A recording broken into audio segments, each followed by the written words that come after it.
esteja convosco. Ele está no meio de nós. Proclamação do Evangelho de Jesus Cristo segundo Lucas. Glória a vós, Senhor.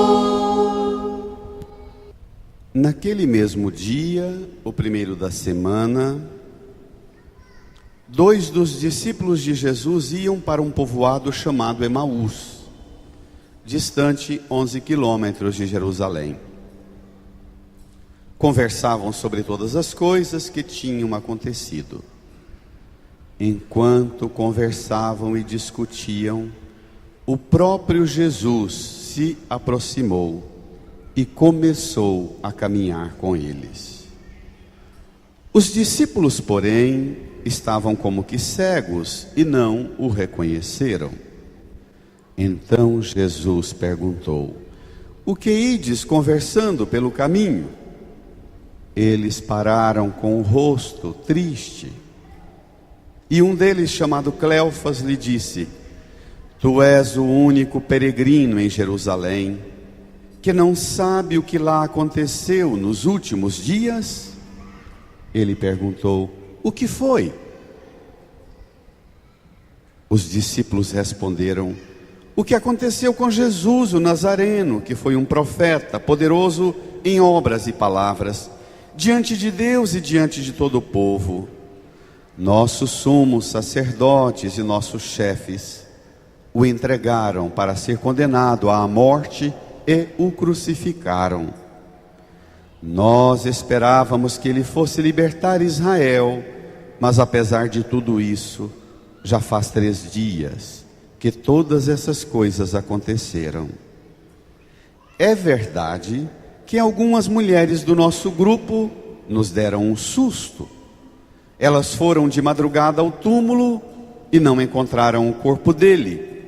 Então voltaram dizendo que tinham visto anjos e que estes afirmaram que Jesus está vivo. Alguns dos nossos foram ao túmulo e encontraram as coisas como as mulheres tinham dito. A ele, porém, ninguém o viu. Então Jesus lhes disse: como sois sem inteligência e lentos para crer em tudo que os profetas falaram. Será que o Cristo não devia sofrer tudo isso para entrar na sua glória? E, começando por Moisés e passando pelos profetas, explicava aos discípulos todas as passagens da Escritura que falavam a respeito dele. Quando chegaram perto do povoado para onde iam, Jesus fez de conta que ia mais adiante. Eles, porém, insistiram com Jesus, dizendo: fica conosco, pois já é tarde e a noite vem chegando. Jesus entrou para ficar com eles.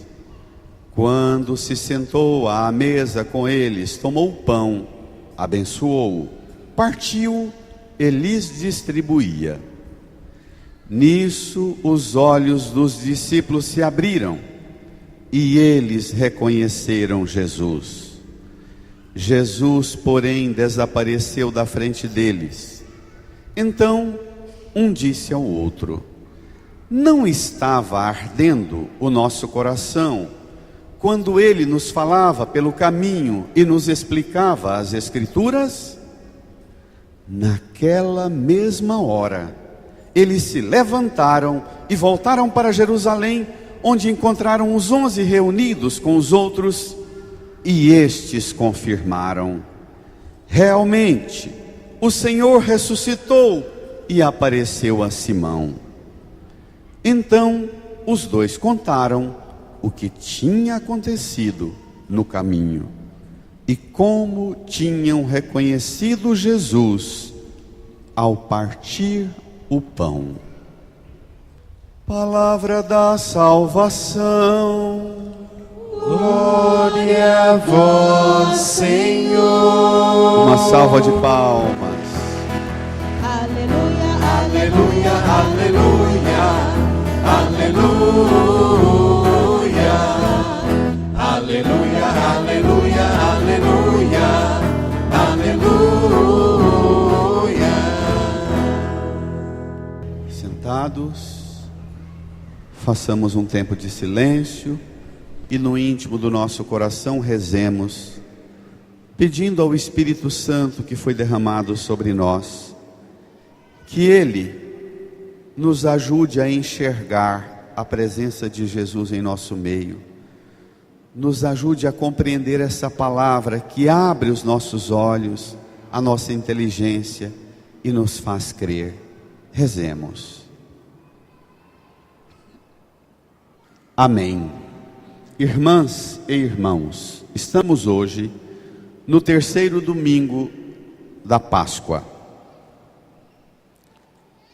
Lemos, ouvimos a proclamação do Evangelho, relato de Lucas, no capítulo 24, versículo 13 a 35.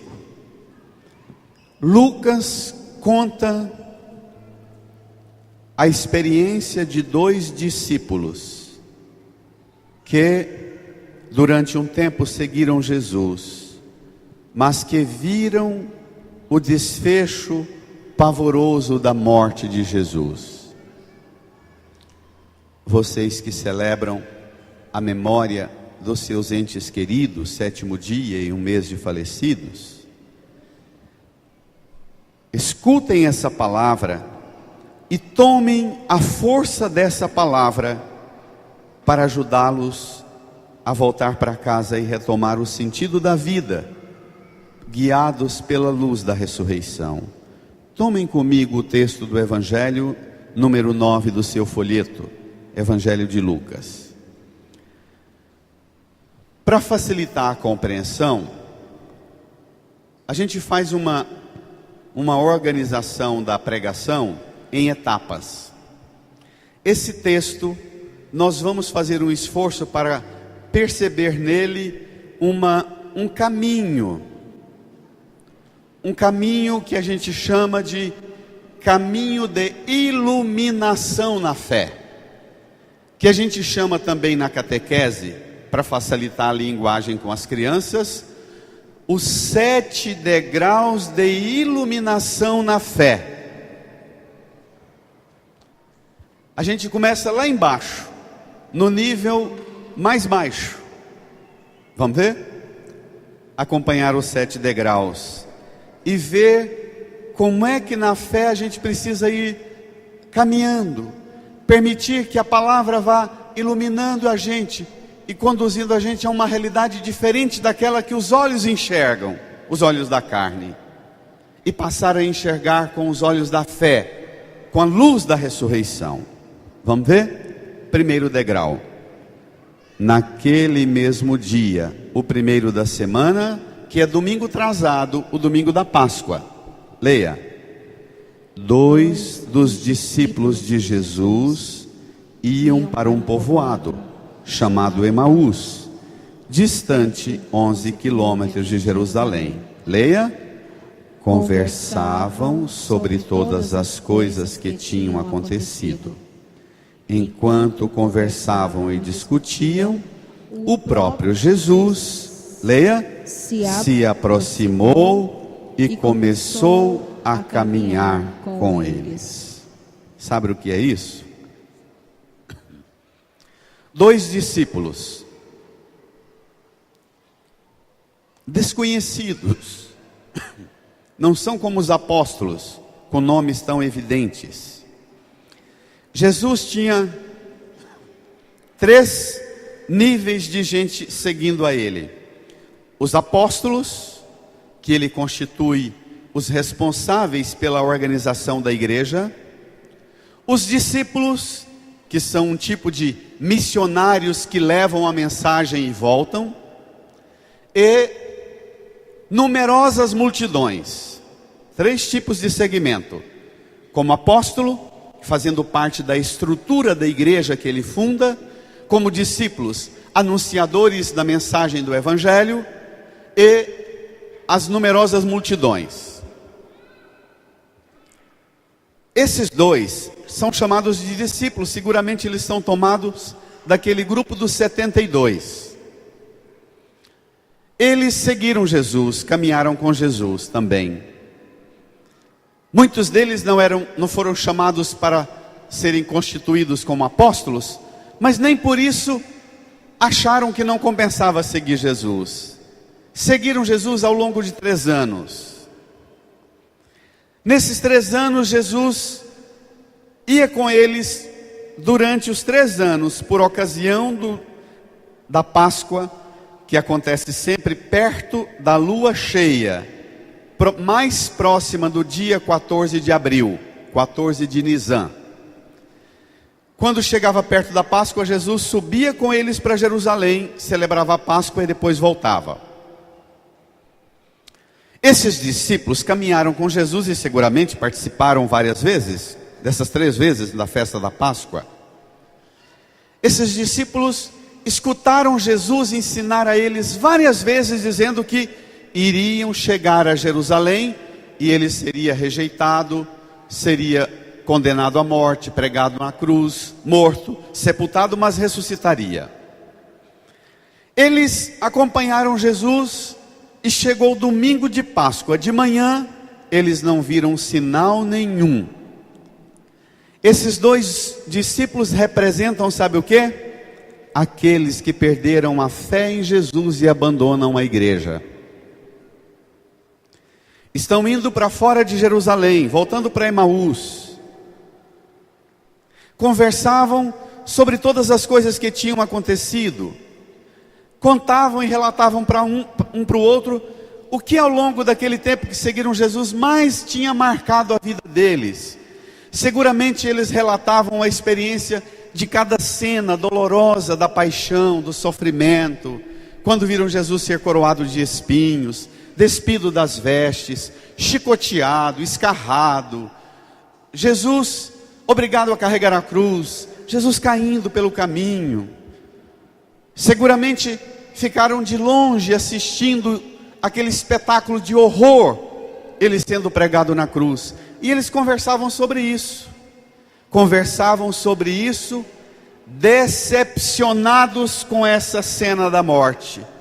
Estão indo embora da igreja, abandonando o seguimento de Jesus, porque o fracasso tomou conta da vida deles. Acontece que eles estão aqui no nível de baixo, no chão, na realidade da vida mais crua e nua. E Jesus entra no caminho deles. Jesus caminha com eles. O evangelista Lucas, que escreveu o Evangelho de Lucas, é o mesmo que escreveu os Atos dos Apóstolos. No livro dos Atos dos Apóstolos, Lucas conta que um dos primeiros nomes que a igreja que Jesus fundou recebeu é Caminho. Bacana isso, né? Quando alguém perguntava, você pertence a alguma religião? Ele dizia, pertenço ao Caminho. Para onde você está indo agora à noite? Eu estou indo para o Caminho. A igreja era chamada de Caminho. Eles caminham não para a igreja, mas caminham na estrada de suas decepções e amarguras. Conversam um com o outro a experiência de sofrimento e horror. O próprio Jesus ressuscitado aproxima, começa a caminhar com eles. Segundo degrau. Quando você caminha nessa vida, marcado somente pelos seus sofrimentos, vocês que celebram os seus entes queridos que morreram, quando você põe a sua fé conduzida somente pela experiência de dor e de morte, olha o que acontece. Segundo degrau. Leia.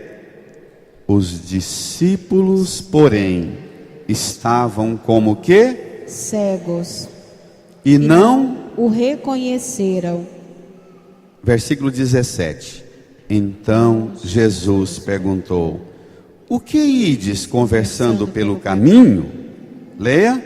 Eles pararam com o rosto triste E um deles, chamado Cleofas, lhe disse, para lá,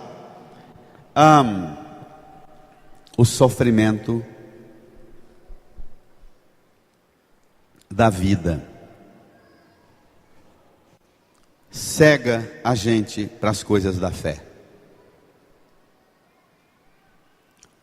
Quando você permite que os sofrimentos passam a comandar a sua vida, você vai perdendo a visão da fé. Você vai ficando cego. Você não experimenta mais aquela força de luz que te guia e que te ilumina. Pode o próprio Jesus entrar na sua viagem, entrar na sua caminhada de dor, que você não percebe quem Ele é. Porque você não enxerga outra realidade senão a sua dor. Você não consegue nem entender o sentido da dor de Jesus, porque você resume a sua vida em alguém que tem uma experiência de dor, e só isso, mais nada. Jesus pergunta, o que vocês vão conversando pelo caminho? Eles param com o rosto triste, e um deles, chamado Cleofas, disse a Jesus, dá uma bronca em Jesus. Vamos ver a bronca que Cleofas dá em Jesus? Leia comigo, todo mundo, é uma bronca. Você vai ver que Cleofas vai firmando o tom. É assim um desabafo pesado. Leia. Tu és o único peregrino em Jerusalém, que não sabe o que lá aconteceu nesses últimos dias. Jesus ressuscitado, vencedor do pecado, da morte, vencedor do mal, da treva, das potências do inferno, vencedor do demônio, vencedor de toda força de mal. Jesus tranquilo, ressuscitado, pergunta, o que foi? Jesus não se altera e pergunta, o que foi? Os discípulos responderam, olhe só como é que eles intensificam o desabafo. Leiam comigo, toda a igreja, bem forte. O que aconteceu com Jesus, o Nazareno, que foi um profeta poderoso em obras e palavras, diante de Deus e diante de todo o povo. Leia. Nossos sumos sacerdotes e nossos chefes o entregaram para ser condenado à morte e o crucificaram. Nós esperávamos que ele fosse libertar Israel. Que ele fosse fazer o quê? Libertar Israel. Mas apesar de tudo isso, brada, já faz 3 dias que todas essas coisas aconteceram. Para lá. Primeiro degrau, o da viagem, marcado pelo fracasso e pelas tristezas. Segundo degrau, Jesus entra na sua viagem, caminha com você e pergunta, o que você está passando? O que você conversa? E eles desabafam firmemente com Jesus, dão uma bronca. Quando a gente está sofrendo, a gente não gosta que as pessoas ignorem a causa do sofrimento da gente. Eles dizem, tu és o único peregrino em Jerusalém, que veio passar a Páscoa em Jerusalém, e que não sabe o que lá aconteceu, rapaz. Jesus fala, mas o que foi que aconteceu? O que aconteceu com Jesus, o Nazareno? Era um profeta. Eles não falam que Jesus é o Messias, o Filho do Deus vivo, que veio trazer a salvação. Eles dão a Jesus um título de profeta. Significa que eles entendiam Jesus ainda como continuadores dos que preparavam a vinda do Messias. Profeta eram os que proferiam uma palavra, profeta, profere uma palavra, indicando ao mundo como preparar a vinda do Messias. Ou porque o Messias não vem. Eles dão a Jesus o título de profeta, Nazareno, poderoso em palavras e obras, diante de Deus e diante de todo o povo.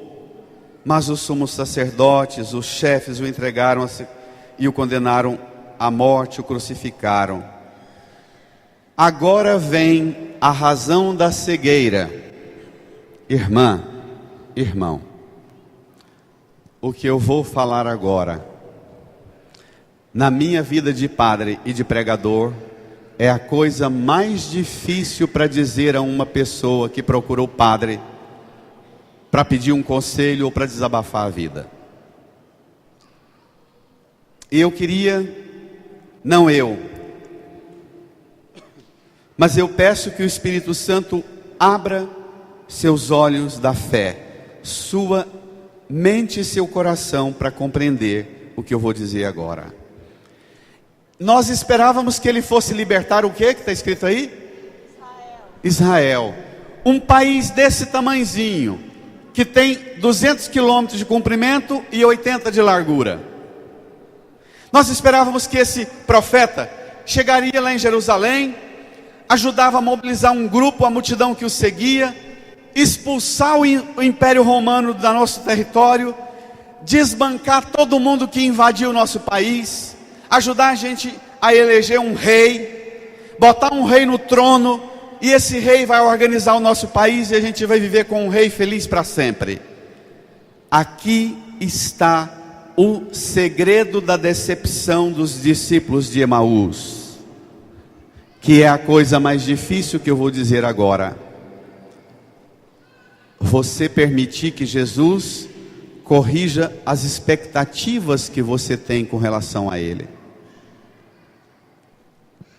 Muitas vezes as pessoas vêm para a gente e pedem ajuda, pedem um conselho, a gente dá o conselho, mas ela não permite que a palavra e a orientação da gente, escuta uma pregação da palavra, mas nem mexe com ela, porque a cabeça dela está com a ideia fixa. Eu quero conquistar tal coisa, eu sonho realizar tal projeto, e ela tem essa ideia fixa. O que eu quero de Deus é que Ele mande um profeta que liberte Israel. O que eu quero de Deus é que Ele mande o Itamar Franco, Fernando Henrique Cardoso, ou Lula, ou a Dilma, ou Michel Temer, para botar ordem nesse país. E a gente busca a Deus querendo resolver apenas as coisas daqui de baixo. A gente não permite que Deus mude a mentalidade da gente, o coração da gente. A gente não permite, não aceita que Deus converta e transforme a gente. A gente quer um Deus que transforma o mundo do jeito que a gente quer. Esse é o equívoco de nossas expectativas. E se você não experimentar a escuta da palavra e a mudança das suas expectativas, você vai continuar na igreja, seguindo Jesus, convivendo com Jesus, conversando com Ele, mas você vai sempre tratá-lo como um estranho, e vai sempre dar bronca nele, como se ele fosse um estúpido que não tem noção do que você está passando, porque você tem expectativas, e ele não vem, e não manda anjo, para satisfazer e realizar o que você quer. Quando Jesus ensinou a gente a rezar o Pai Nosso, Ele ensinou a gente antes a: quem quiser me seguir, renuncie a si mesmo, tome a sua cruz cada dia e me siga.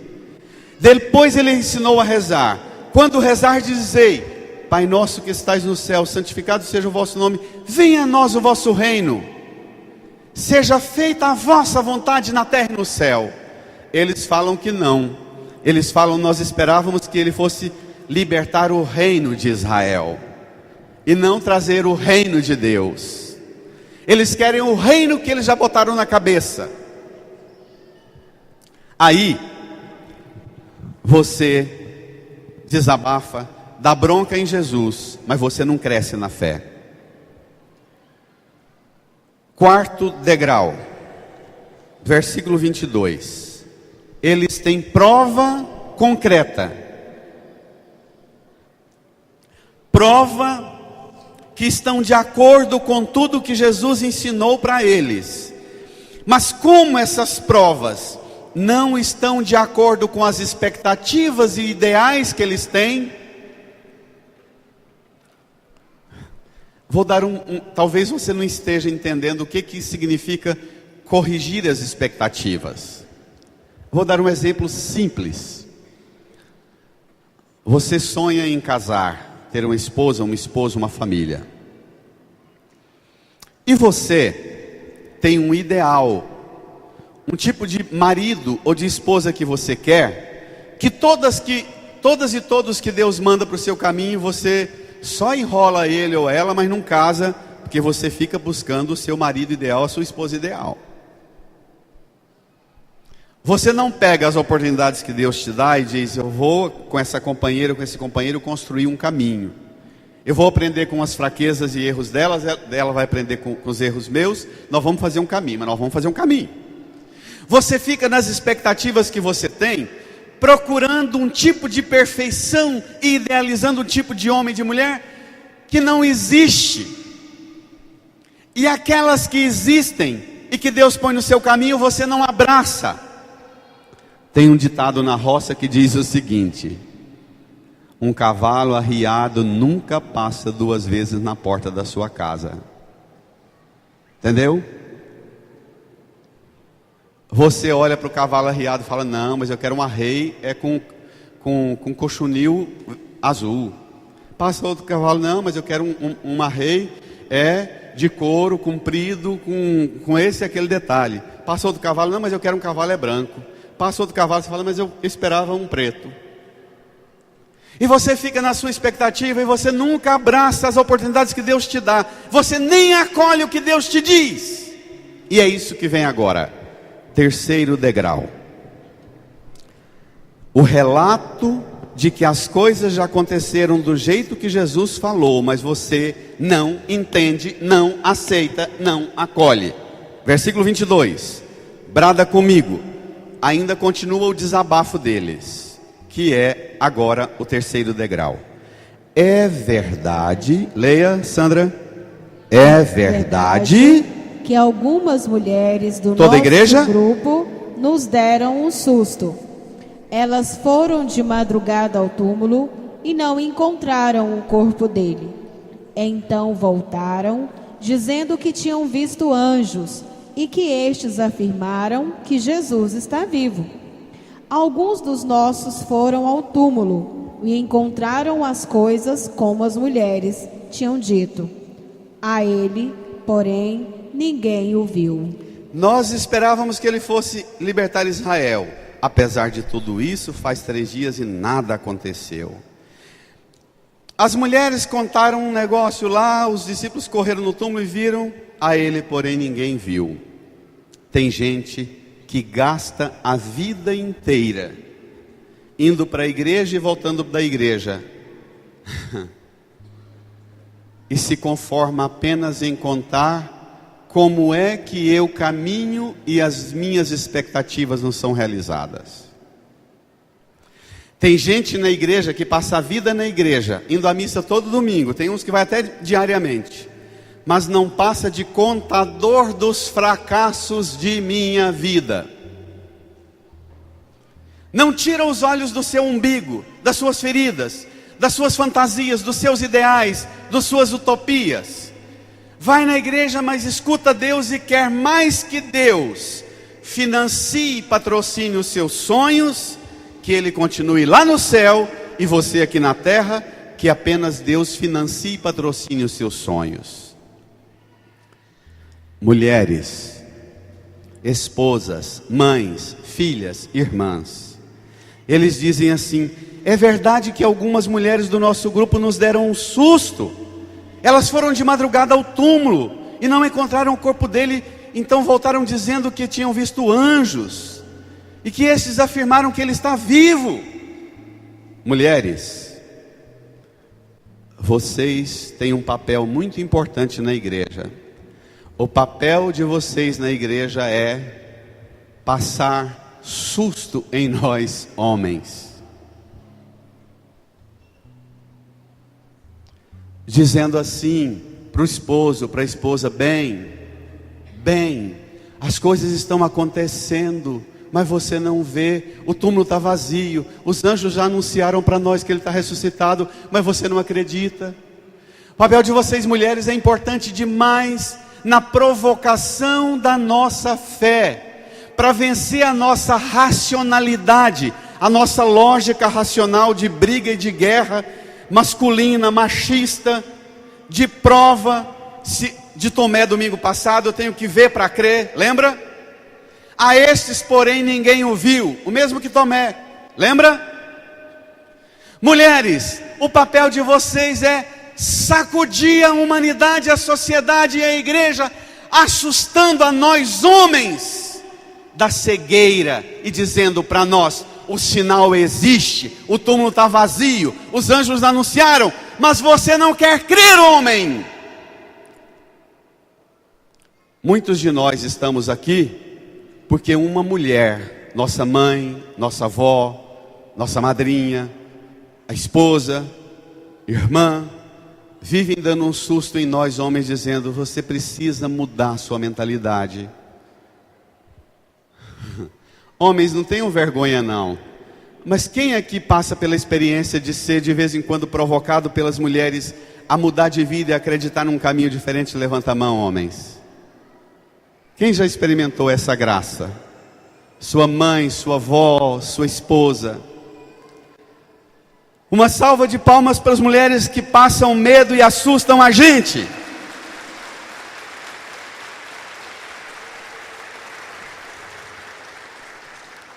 A ele, porém, ninguém o viu. Fica no nível caçando provas e não abre o ouvido e o coração. Agora, irmãs e irmãos, vem uma parte muito delicada. Versículo 25. Agora que Jesus vai tomar a palavra, e Jesus vai pegar pesado demais da conta conosco. Jesus é um tipo diferente de homem. Jesus é outro tipo de homem, que também assusta e sacode a gente. Jesus dá um desabafo e uma bronca enorme em nós e nos discípulos de Emaús. Versículo 25. Crianças, vamos juntos? Então Jesus lhes disse, brada a igreja: como sois sem inteligência e lentos para crer em tudo o que os profetas falaram. Está vendo? Jesus chamou-nos, xingou a gente de quê? Duas coisas. Sem inteligência e lentos para crer. E lentos para crer. Vocês é burro demais, moçada. Está falando para nós isso. Vocês é burro demais. Vocês é jumento demais. Vocês é sem inteligência demais. Vocês são lentos demais para acreditar. Nós precisamos permitir que Jesus tenha autoridade de dizer para a gente que a gente é burro, sem inteligência, porque Deus dá os sinais. Ele diz assim: será,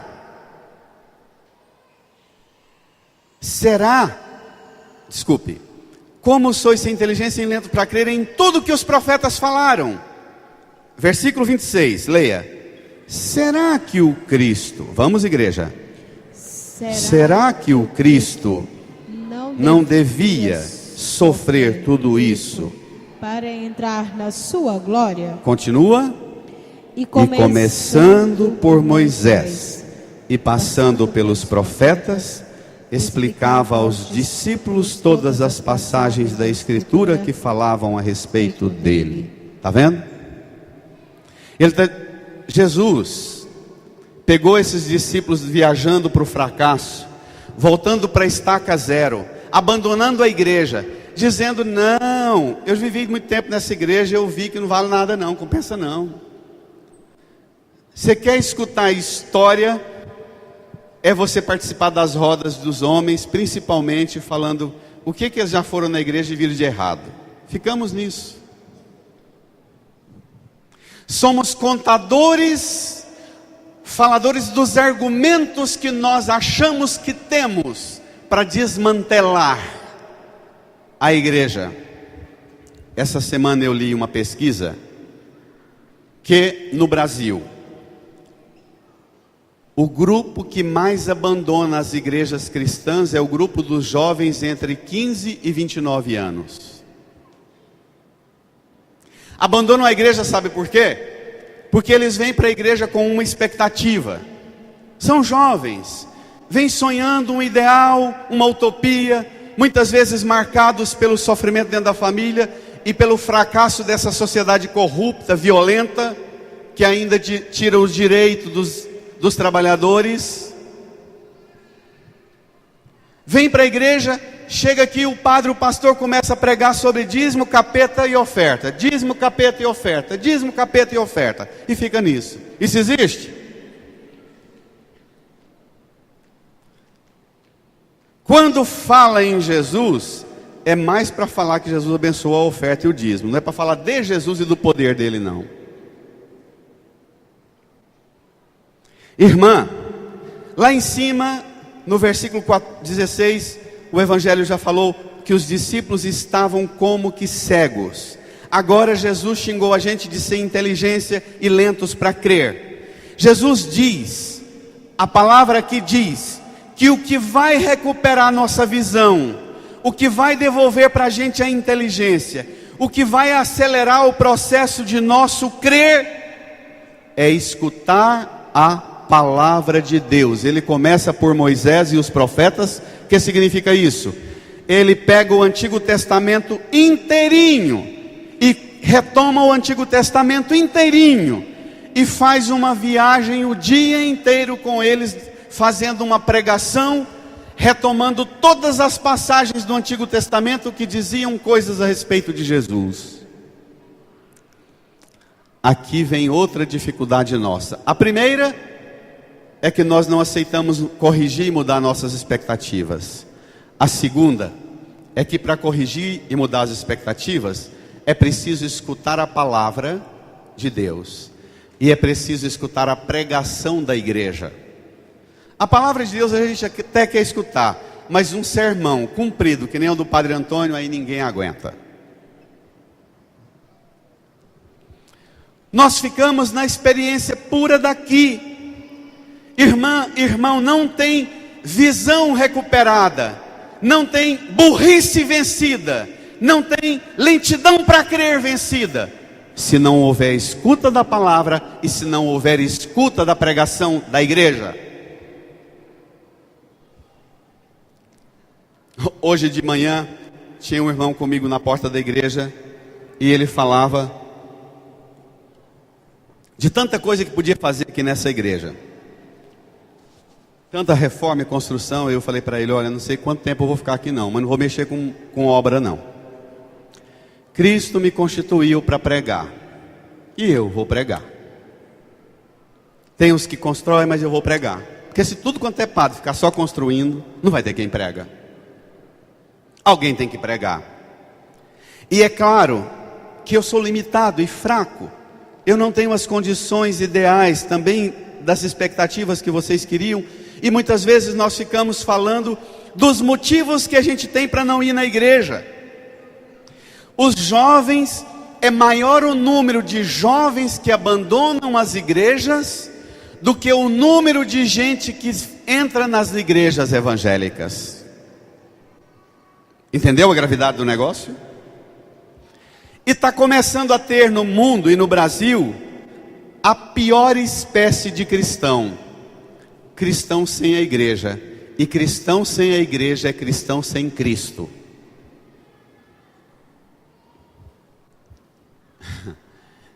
Daqui um pouco você vai entender isso. Vamos lá. Até me perdi em qual degrau a gente está, mas vamos subir mais um degrau. Primeiro, segundo, terceiro, quarto, quinto degrau. Vamos lá? Como sois sem inteligência? Retomou Jesus, retomou todo o Antigo Testamento e falou a respeito dele. Quinto degrau, versículo 28, não é isso? Isso. Quando chegaram perto do povoado, para onde iam? Leia. Jesus fez de conta que ia mais adiante. O que é isso? Jesus fez um sermão comprido, uma pregação que durou o dia inteiro, e agora ele está aplicando uma prova, um teste para ver se eles deixaram de ser cegos, sem inteligência, ele entra para crer. Ele faz de conta que vai passar. Vamos ver se essa turma escutou a pregação e compreendeu a pregação. Ele faz de conta que vai. Esse evangelho é ótimo para a gente contar para as crianças, porque Porque Jesus faz um tipo de brincadeira de criança, não é?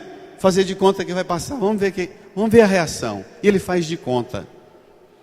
Jesus faz de conta muitas vezes com você. E você fala assim: eu vou começar uma corrente de oração. Em 10 dias, em 21 dias, em 7 dias, em 9 dias, eu quero uma resposta do Senhor. Já tem 2000 anos que o Senhor deu a resposta para você morrendo na cruz. E você está besta, burro, sem inteligência, cego, lento para crer, caçando resposta, como se Ele não tivesse dado resposta nenhuma. E a essa resposta que Ele deu, oferecendo sua vida na cruz, em sacrifício para a sua salvação, a essa resposta dele deu uma salva de palmas bem forte. Um grito de amor a Jesus.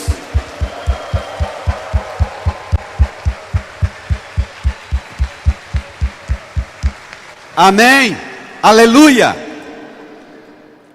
Escuta, Jesus fez de conta que ia adiante. Versículo 29. Eles, porém, insistiram com Jesus, dizendo... Olha o desabafo bonito deles agora. Leia, toda a igreja. Fica conosco, Senhor, pois já é tarde e a noite vem chegando. Jesus entrou para ficar com eles. Ô igreja, você também deve olhar para a sua vida de fé e ter a sensação que já é tarde e que a noite vem chegando.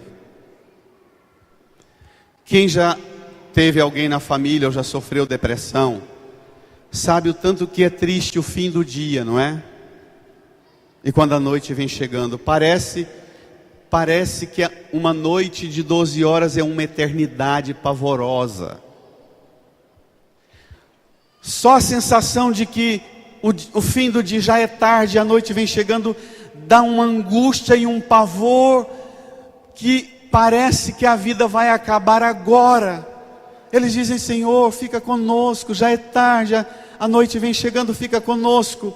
E eu queria que você olhasse hoje para a sua vida e percebesse com a força dessa palavra, o que você sente que já está ficando tarde na sua vida de fé, na sua vida espiritual, na sua vida moral, na sua vida ética, na sua vida afetiva, na sua vida profissional, na sua vocação.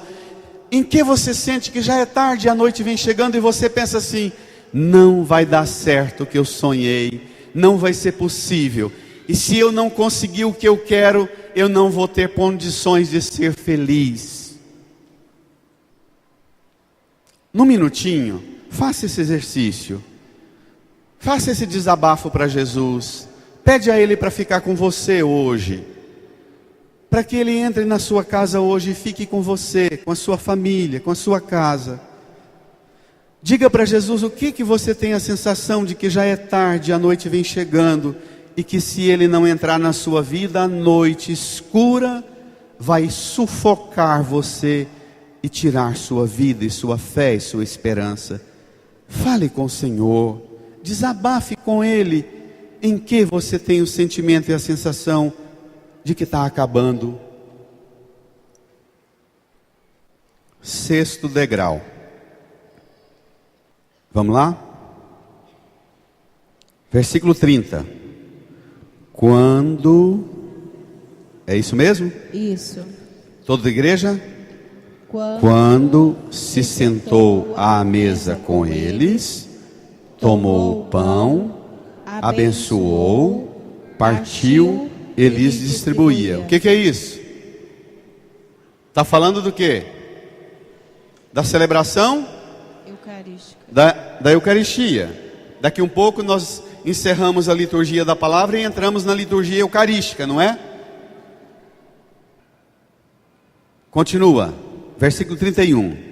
Nisso, os olhos dos discípulos se abriram e eles reconheceram Jesus. Jesus, porém, desapareceu da frente deles. O que significa isso? A partir de agora, você tem uma maneira muito concreta, homem e mulher, de ver Jesus ressuscitado na sua vida. A Eucaristia. Se você não enxerga Jesus aqui, seu problema é outro. Jesus desaparece quando reparte o pão. Eles reconhecem Jesus e eles desaparecem porque agora tem uma nova forma de Cristo ressuscitado aparecer no seu corpo e sangue oferecido no altar. Quando eles percebem isso, versículo 32, continua o sexto degrau, leia. Então um disse ao outro, toda a igreja: não estava ardendo nosso coração quando ele nos falava pelo caminho e nos explicava as Escrituras? Ah, tá. Por que é que abriram os olhos? Por que é que compreenderam a presença de Jesus na Eucaristia, no pão, corpo e sangue repartido? Porque compreenderam as Escrituras. Ah, tá. Ficou fácil entender o que é a Eucaristia porque escutou a palavra, escutou a pregação de Jesus. E aqui, irmãs e irmãos, tem uma expressão muito forte. Eles dizem, não estava o que acontecendo no coração? O que está? Diga em voz alta, não estava? Ardendo. Ardendo. Se eu perguntar à igreja o que está ardendo, vai falar que está ardendo as costas de ficar nesse banco. Vai falar que está ardendo a paciência porque o padre não acaba essa pregação. Vai falar que está ardendo o bumbum de tanto ficar sentado nesse banco duro. Vai arder tudo quanto é, arder no zóio de sono. Vai arder tudo quanto é trem, mas o coração ainda não está ardendo. Por quê? Porque não permite que a palavra entre e corrija a mentalidade e corrija os sentimentos. Vem escravo das expectativas já instauradas e estabelecidas. E escuta, escuta, escuta, mas não é curado da cegueira, não é curado da burrice. Pensa numa coisa, a palavra e a pregação é remédio para a burrice. Crianças, o que liberta a gente da burrice é escutar a palavra de Deus e a pregação. É ela que faz arder o coração, é ela que prepara você para a Eucaristia. Porque quando termina a Eucaristia, você tem uma força danada, um gás danado, para subir o sétimo degrau. Qual é o sétimo degrau? É o que vem agora. Você vai ficar muito tocada por essa cena. Irmã, irmão, para você experimentar o que é esse sétimo degrau, eu peço que você leia comigo rapidamente a segunda leitura. Só 2 parágrafos, não vou demorar neles não, mas eu quero que vocês tomem lá comigo. Vocês que celebram o sétimo dia, presta atenção nessa palavra. Os que celebram 30 dias da Adriana, presta atenção nessa palavra. Segunda leitura da carta de Pedro, leia. Caríssimos, se invocais como Pai aquele que sem discriminação julga cada um de acordo com suas obras, Vivei então respeitando a Deus durante todo o tempo de vossa migração neste mundo. A nossa vida nesse mundo não passa de uma migração. Celebra o último dia entregando os irmãos que morreram, dizendo, Senhor, aqui é uma migração, também eu estou migrando para o céu. Estou saindo daqui para o céu. Essa vida, por melhor, poderosa, ungida, abençoada que ela seja, ela é uma breve migração.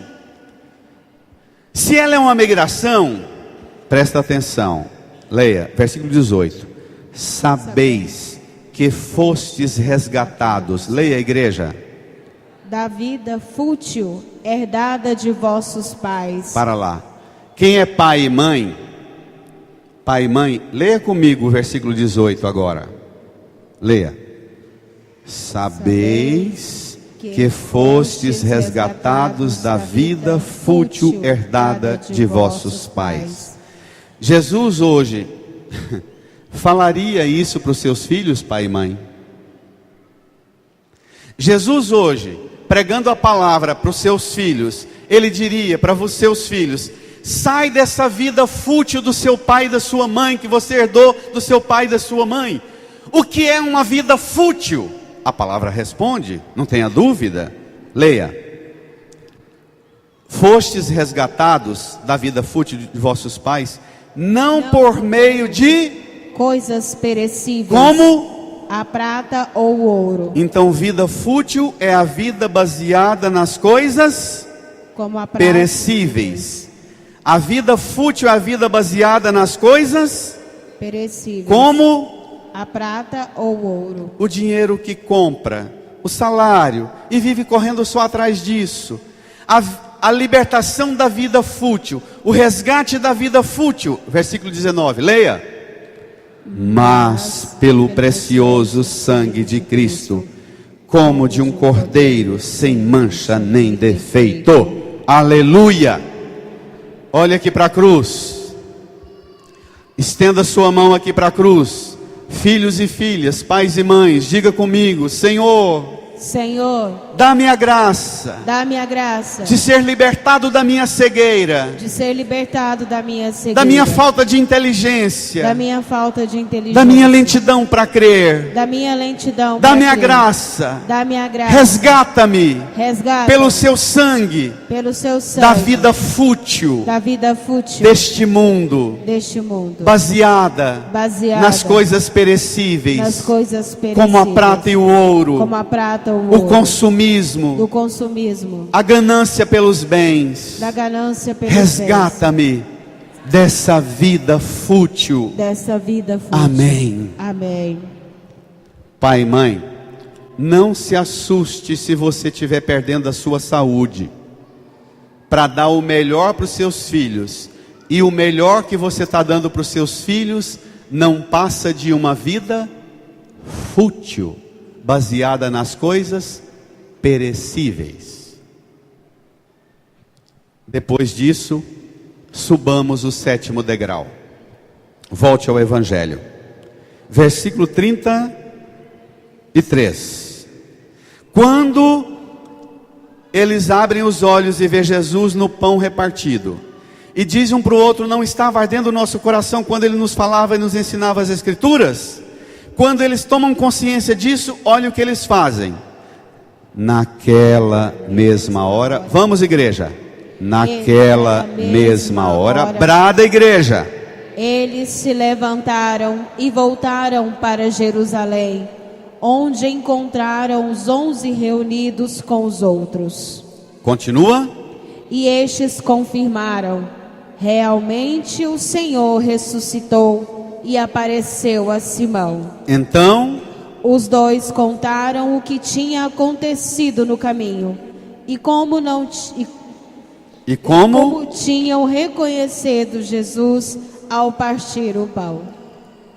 olhe para cá. Me ajuda aqui, João Marcos. Você talvez nunca tenha entendido o que é a hóstia na igreja. Por que a gente não comunga pão, mas comunga essa hóstia branca e assada, sem sal nem tempero nenhum? Sabe o nome desse pão? Chama pão ázimo. Sabe o que significa pão ázimo? Pão da pressa. A gente recebe o pão ázimo, o pão da pressa, o corpo e o sangue do Senhor, no final da missa. Assim que termina de comungar, os avisos e a bênção: ide em paz, o Senhor vos acompanhe. Todo mundo corre, corre, corre, como os discípulos, que agorinha acabou de falar para Jesus: fica conosco, já é tarde, a noite vem chegando, não vou dar conta de enfrentar. Mas quando eles recebem a palavra e a Eucaristia, eles nem lembram que está de noite, nem lembram dos perigos, e voltam correndo para a comunidade, encontram a sua igreja reunida, encontra a sua comunidade celebrando a Eucaristia, e diz: realmente o Senhor ressuscitou. E a comunidade diz: o Senhor ressuscitou e apareceu a Simão Pedro, o Papa, o primeiro Papa da igreja, a autoridade da igreja. Resumo da história: você só vai sentir Jesus caminhando com você no seu caminho se você deixar Jesus curar sua cegueira, sua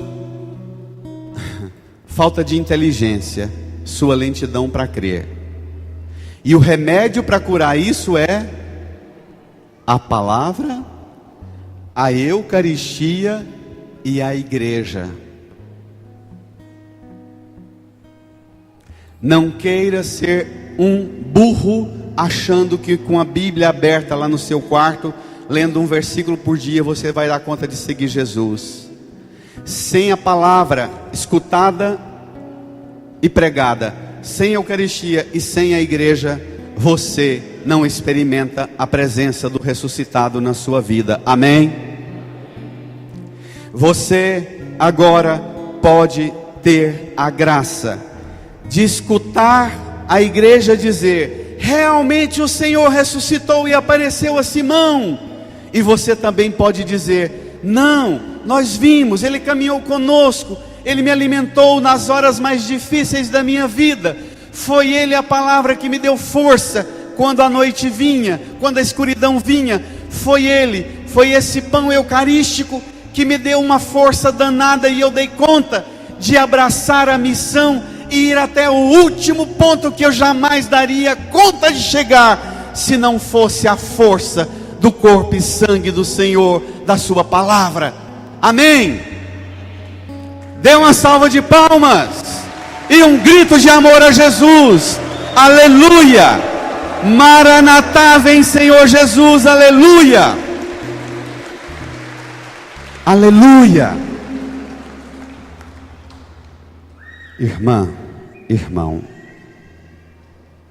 quem não é instruído pelas Escrituras continua cego, sem inteligência e lento para crer.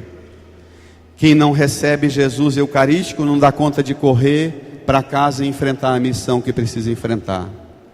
Quem não participa da vida da igreja não tem a alegria de partilhar e dar testemunho da ressurreição e do ressuscitado no meio de nós.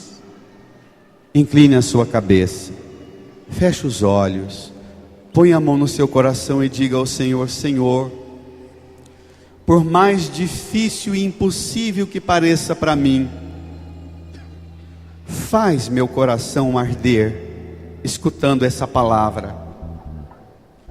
Senhor, por mais que eu seja cego, por mais que eu seja sem inteligência e lento para crer, devolve-me a visão da fé, Senhor. Devolve-me a inteligência para as coisas do céu. Devolve-me a rapidez para crer. Senhor, eu quero crer.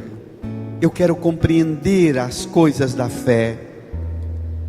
Eu quero entender e partilhar e anunciar lá em casa, no trabalho, na escola, no mundo. Eu quero anunciar sua presença em minha vida.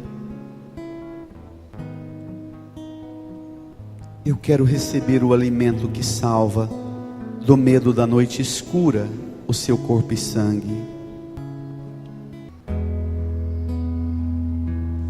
Invocamos o teu nome, invocamos o teu poder,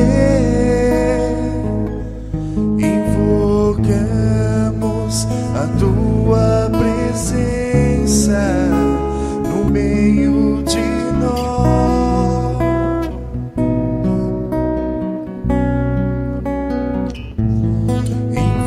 Invocamos o teu nome,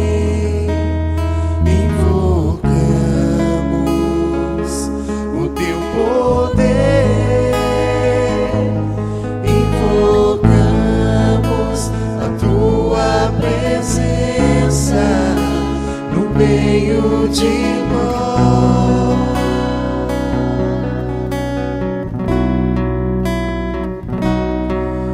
Manifesta, Senhor, o teu poder.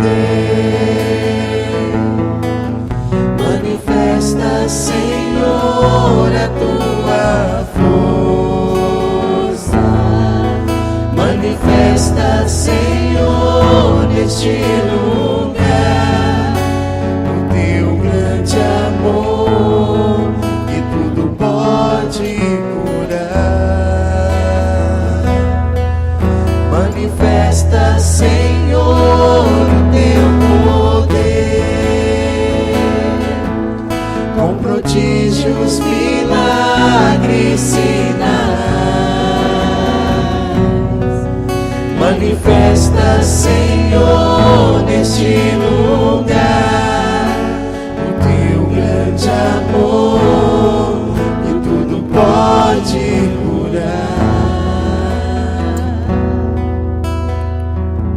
de pé.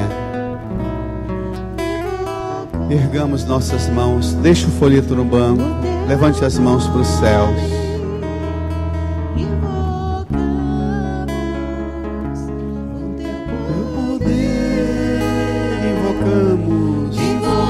Invocamos a tua presença no meio de nós. Mais uma vez invocamos. Invocamos O teu nome. o teu nome. Invocamos Invocamos o teu poder. teu poder. Invocamos a tua presença. Invocamos a tua presença no meio de nós. Manifesta. Manifesta, Senhor, o teu poder. Manifesta, Senhor, a tua força.